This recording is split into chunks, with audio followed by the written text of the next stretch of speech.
Have you always wanted to join VRChat events, or would at least like to see what it would look like? I'm usually a socially awkward guy, especially with people I'm not too familiar with, so attending VRChat events always seemed like a far-fetched idea. While I'm very weird with strangers, I'm really weird when I'm with friends I'm comfortable with. So I figured I'd just host my own events with some friends who would be interested in joining them. I've hosted a number of events, and here are some tips I can share with you on how I host events. Do note that this is how I would host events. There are numerous ways to do it, so feel free to pick and choose which one helps you best. For me, hosting events is kind of like telling a story.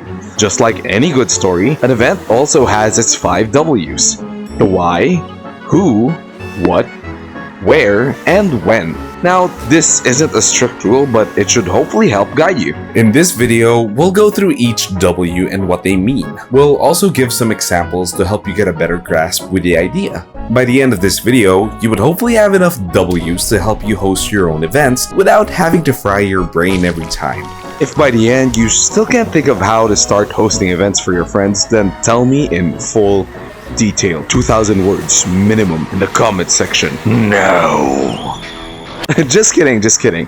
Unless... And if you stick around long enough, I'll share the 6 secret W I use a lot in the events I've hosted. Let's start off with... Why is the event being hosted? Just like any good story, the motives of a character is what makes the story, well, good. In this situation, the why we are looking for is the reason for the event. Is it to celebrate a holiday? To celebrate a birthday? Maybe even just a simple seasonal event like summer or winter. The reasons can range from so many things. Sometimes, the simplest reason can be for the reasons of just having fun. It's important to know the reasons for the events because it will be the main guide for answering the rest of the 4 W's. The answer to this question will greatly affect what kind of activities you'll be doing and even establish the theme for the whole event. Let's do a breakdown of some of the events I've hosted to get a better grasp. For example, I've hosted a birthday event for my friend Ivan. This event was a whole light high school roleplay of our high school days, along with some VRChat friends. The why for this event was to celebrate Ivan's birthday, and thus what he wanted to do was the main priority. Another event to break down would be the Christmas party we held this past December. Since most of us are Filipino, we get very busy come Christmas time, so we held our Christmas party earlier than usual. The Philippines is a tropical country and thus has no snow at all. So we went to a ski resort and light roleplayed the whole winter getaway trip. In the spirit of Christmas, we finished the night by singing and drinking in a karaoke world. So far, these examples have been events with obvious whys. How about those that aren't as obvious, like just having fun? Well, let's break down this PvP event we had late 2024. This event was just a sequel to a PvP AK-47 event we had last time. This video also covers it a bit. The why for this event was just purely because we like playing shooter games in VR. I personally play a lot from Bone Labs, Alex, Contractors, Tactical Assault, and many more. What I couldn't normally do was play those games with VRChat friends. Hosting this event gave us a reason to wear military and contractor themed clothes. It was also a good time to have some friendly competition. Who is coming to the event? How you answer this question will greatly affect the answers to your next W, so make sure you always keep in mind who are the people you had in mind when making this event. Who is the event for? Is it for your friends? Is it also for their friends? Are you hosting the event just for complete strangers? Is it for a certain group you're a part of? Just like in stories, you have to think about your target audience and for who you would cater your event for. You wouldn't do heavy physical activities for people with physical disabilities. You have to think what can best apply to your target audience. Like how hosting an art event for artistic people would be enjoyable for most, if not all. These people appreciate art and thus would have a fun time for an artistic event. And just like my earlier example, me and my friends love shooter games, and thus a PvP event with very articulate AKs would be so much fun. Still having a hard time grasping? Let's break down this birthday event for my friend Mark. Since it's his birthday, he'll definitely have some friends that I wouldn't personally know or be familiar with. The who in this would be our common friends and some of his friends. This is important since we shifted the activity for his birthday to be accessible even for people not familiar with most of the people in the group. Our activity was just a hike around the Firewatch world with some resting at certain points of the hike. It's a low commitment to just walk, so it's easy to get into. This question is very important as this is dependent on the answers to the first two questions. The event you would be hosting should be connected to the why and the who for your event. A summer event's what should be summer-related activities like a beach episode or just some water-related activities. Believe it or not, VRChat has a lot of beach worlds and even water activities such as this lazy river world. Or if it's a game night, what kind of games would fit best for the reason and the people coming? A game night with physically active people can have fun activities like rock climbing. Car enthusiasts would have drift or racing related events. Maybe even a world hopping event would be great to do if you all just want to check out cool new worlds together. Now, this is a pretty obvious question, really, but if you want to take a step even further and level up the experience and the immersion, you can try adding in a bit of extra flavor. What I like to do in my events is to add a certain story to it. It doesn't have to be super deep, nor does it have to be very complicated. An example of this would be the first event I ever hosted. The story behind it is that it was a very legitimate travel agency who invited influencers on an all-expense-paid trip in exchange for promoting this very legal and very legitimate company. So the activity was just to roleplay an actual getaway vacation and people just had to take pictures. It gives a good and easy activity that anyone can join in. You can do a similar approach to your events and give it a background story so that it becomes fun making some silly stories and reasons to have events. You can either do a freeform story or just a railroad type story where you guide the people to the direction you want the story to go. You also have to consider the amount of time that an activity would take.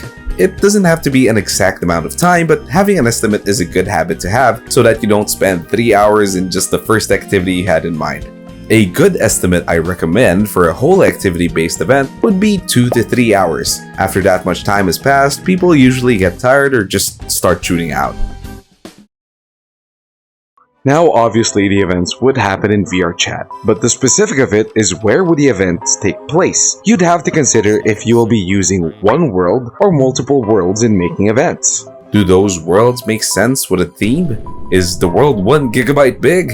You kinda have to consider these because not everyone has a beef PC, nor does everyone have light-speed internet connection. If you really don't care and don't want to think of all of that, then by all means go ahead and choose the world you want to use. But don't expect everyone to have a good time when there are people struggling with these issues. A Tawong top tip I can give you is to have a sort of lobby or meeting world to stay in before moving everyone to the main event.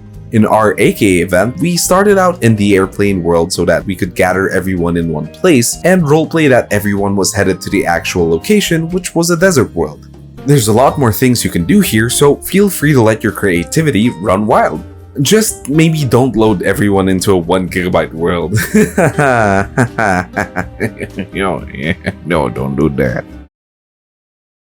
Already at 21. Easy. Oh yeah, the script. Fuck, my bad. Yeah, that's the script. Oh yeah, totally the script. Focus. Yeah, I know.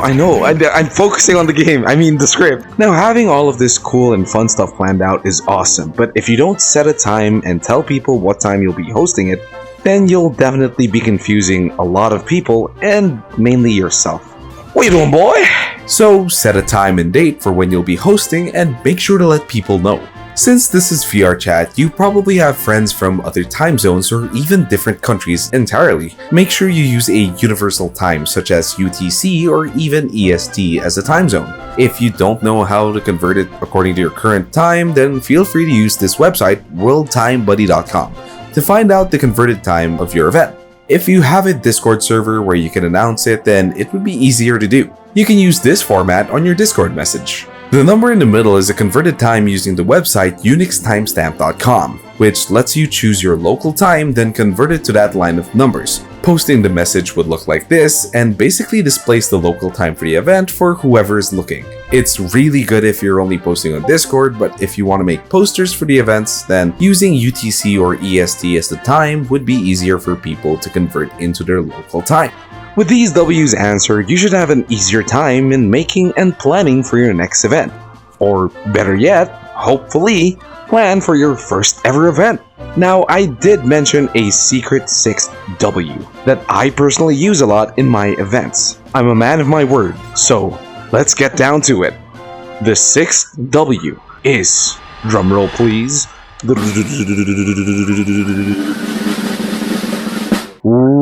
Improvise!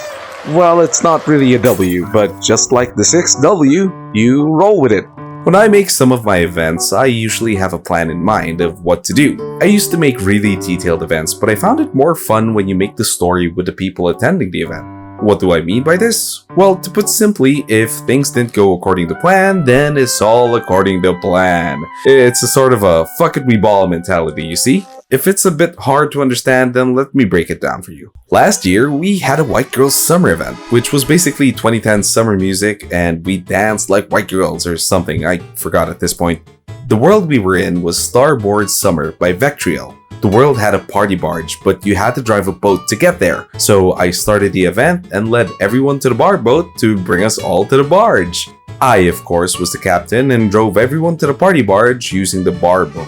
Drive is a generous term because I actually accidentally managed to beach the bar boat along some dark rocks. We were stuck and couldn't really move the boat, so using the 6th secret W, I told everyone that since the boat was stuck and we were literally close to the barge, we had to swim to the barge. Luckily, the world uses an actual swimming system and we were able to get a good swim in before getting to the venue.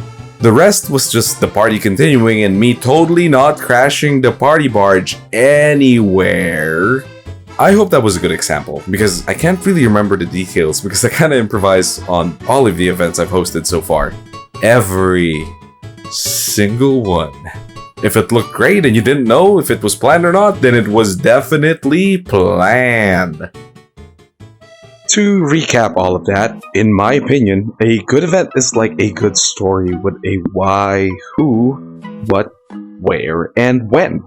And if you want to have fun with it, you definitely, most certainly, improvise. With all of these W's, you just can't stop winning! I hope you learned something that you can apply to your events or anything you can apply it to. If you still feel like setting up an event for people would be hard, then I'll tell you it probably is. The planning isn't really the hardest part, but the anxiety and the self-doubt you'd feel if people would enjoy the event at the end of the day. Don't let these thoughts get the best of you, because sometimes just doing it for the sake of your friend's happiness is more than enough reason to keep going. Until now, I don't know if any of these events I've made have been meaningful to the attendees, as it was for me. But hey, what do I know? I'm just a random dude on the interwebs. If you want to visit an awesome living Japanese world, you can watch this video right here. Anyways, see ya.